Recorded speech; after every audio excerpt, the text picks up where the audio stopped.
नमस्कार, आपण पाहत आहे भांडा फूड न्यूज. एका दमात भ्रष्टाचारी कोमात. सोशल मीडिया, कर्जबाजारी, गुन्हेगारी, सट्टेबाजी, चोरी, मटका, जुगार, दारू, सावकारशाही, न्यायाच्या प्रतीक्षेत प्रशासन. भांडा फूड न्यूज. एका दमात भ्रष्टाचारी कोमात. सांगली कोल्हापूर महापुराला अलमट्टी जबाबदार. IITच्या अहवालानंतर कोर्टात जाण्याची तयारी. कर्नाटकच्या मनमानीचा पर्दाफाश.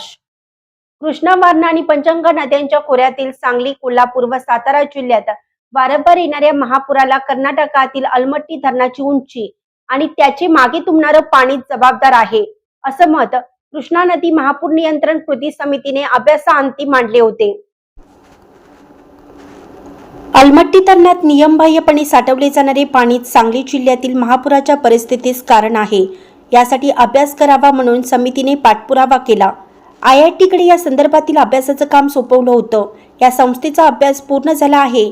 आता या अहवालाच्या आधारे अलमट्टी धरणाची उंची वाढवण्याच्या कर्नाटक सरकारच्या निर्णयाविरोधात सर्वोच्च न्यायालयात याचिका दाखल करण्याची तयारी राज्य शासनाने सुरू केली आहे. मात्र प्रत्यक्ष न्यायालयात दावा दाखल केल्यानंतरच शासनाचे अभिनंदन करावे, असंही बैठकीत ठरलं. याचिका दाखल करताना शासनाला सर्वतोपरी सहकार्याची भूमिका असेल, असे अध्यक्ष डॉक्टर अभिषेक दिवाण यांनी स्पष्ट केलं. बैठकीतील चर्चेत सेवानिवृत्त अभियंता प्रभाकर केंगार, सर्जेराव पाटील यांच्यासह सदस्यांनी भाग घेतला.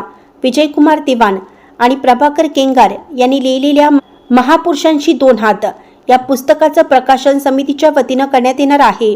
बैठकीत संजय कोरे, प्रदीप वायचळ, प्रमोद माने, सचिन सगरे, मदन शहा, ओमकार वांगीकर, राकेश माळी, आशिष कोरे आदी उपस्थित होते.